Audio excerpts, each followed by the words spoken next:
Ito, may selection tayo. Ito yung cam natin na gamit natin Android. And then, pwede rin yung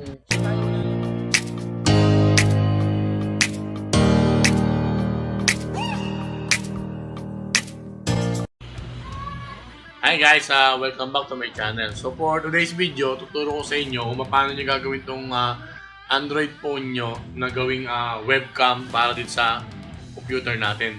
So for example, meron kayong Zoom meeting or online class via Zoom or Skype tapos wala kayong webcam, is pwede nyo gamitin tong Android phone nyo, which is ituturo ko sa inyo yung step by step kung paano natin siyang gagawin.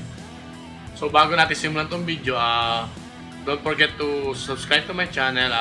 Click nyo na rin yung notification bell para updated kayo sa mga video ilalabas natin. So, to start to this tutorial, papakita ko sa inyo kung paano gagawin nyo. So, so guys, ngayon nandito na tayo sa computer ko. So, pag in-upload ko tong video na to, makita nyo sa description yung link ng website na pag-download natin na software. So, dalawa yung na-download natin. Isa dito sa computer natin, yung isa doon sa Android phone natin. So, which is ito. So, now, pwede nyo i-click yung link dyan, tapos, or puntahan nyo yung site na to. And then, pag nandito na kayo, click nyo lang tong webcam for Windows, or kung makagamit nyo, webcam for Mac. So, for me, it's a webcam for Windows. So, download ko lang siya, and then, pag na-download ko na siya, ito na siya. Ang gagawin lang natin yan is double-click yung installer. Then, click nyo tong yes. And pag nandito na kayo, click accept. Then, number of webcams. Kung ilan yung phone nyo, kunyari, dalawa yung phone nyo, gusto nyo dalawang webcam, click nyo yung 2. So, for me, 1 lang gagamitin natin. So, click next. Then, click next. Then, click install. Tapos, mabilis lang siya mag-install. So, pag na-install na siya, click nyo lang tong finish. Then, pag click nyo ng finish, magra-run na siya. Which is, ito na siya. So, yan, no phone available kasi nga, hindi pa natin na-install dun sa phone natin.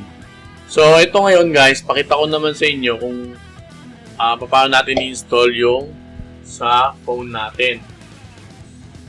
So, gagawin nyo lang dito sa phone nyo, sa Android, punta kayo ng Play Store. Yan, Play Store. So, pag nasa Play Store na kayo, type nyo lang dito yung name ng website, iRiun. So, I-R-I-U-N. So, type nyo lang yan. Yan, lalabas na siya. Yung pinakauna dyan, yun, ito. 4K webcam for PC and Mac. So, guys, pag na-search nyo na siya, yan, press nyo lang yung install. Then, wait lang natin siya. Yan, makita nyo, installing na. So, pagka-install, press nyo lang tong, touch nyo lang tong open. And then, mag-open na siya dyan. Tapos, ayan guys, makita nyo. Then, touch nyo lang tong continue. Yun. Ngayon, pag nandito na kayo, touch nyo tong allow. Allow. Then, allow. Yun. Ngayon, nakalagay dyan, waiting. So, makikita nyo ngayon dito sa PC natin, na-detect niya iRun webcam connected to OPPO. So, nakikita nyo dyan guys. Ayan, nakikita nyo dyan ito. So, click nyo lang yan. And then, tingnan nyo ngayon ito. So, connected na tayo through phone. Ang gamit ng phone ko ngayon is yung back cam. So, pwede natin siyang baguhin, gawin natin siyang front cam. So, para baguhin nyo na gawing front cam, press nyo lang tong icon dito na parang liabe. Yan.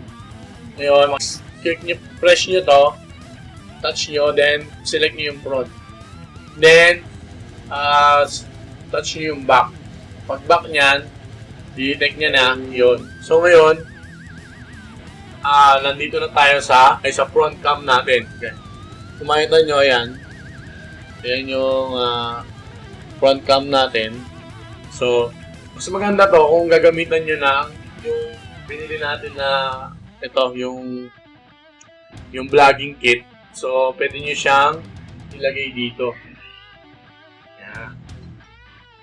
So, pag nalagay nyo na siya dyan, magagamit nyo na as webcam. So, para gamitin nyo as webcam yan, for example, yung zoom natin, bukas natin ito.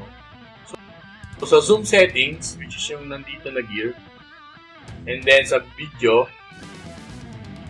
yun. So, dito may selection tayo. Ito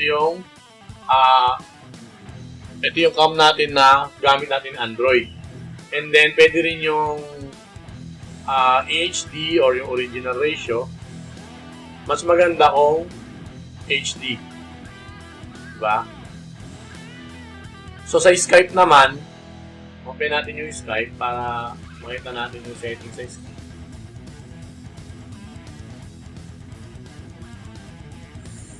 Skype. Sa Skype, ganun din. So, ito sa Zoom. So, open lang natin yung Skype natin. So, ito yung cam ko na Android phone. Ito yung cam ko na webcam talaga. So, ito sa Skype naman, ito, click nyo lang yung settings dito. Tapos, sa video. Then, siselect nyo rin dito yung ayan, iRun webcam. So, close muna natin tong sa Zoom. Hindi niya makakuha kasi ginagamit. So, yan. Yun, nakita nyo? Ayan yung sa Skype. So, sa Skype, guys, pwede kasi maglagay ng background dito eh. Diba? So, ayan yung sa Skype natin. So, bali ito yung cam natin for Android. Then, ito yung cam natin na webcam talaga. So, ganun lang guys. Ganun lang kasimple yung paggamit o kung paano natin papaganahin yung ating Android phone para maging webcam. So, ganun lang kasimple. So, pwede rin siya sa iPhone. Basta install nyo lang sa iPhone nyo yung software na install natin dito sa ating Android phone. So, yun lang guys. Ganun lang kasimple yung video na to. So, I will end this video now. Kung di ka pa nakasubscribe sa channel ko, yan, ANJ channel, subscribe na kayo and then click nyo na rin yung notification bell para updated kayo sa mga video natin. So, yun lang guys. Thank you very much for watching this video. I hope na natutunan nyo kung paano gawing webcam itong Android phone. So makita nyo, yan na yung webcam ko dun sa computer. So yun lang. Share nyo na rin yung video na to para sa mga hindi nakakaalam is malaman nila kung paano yung gagawin nila. So thank you very much for watching.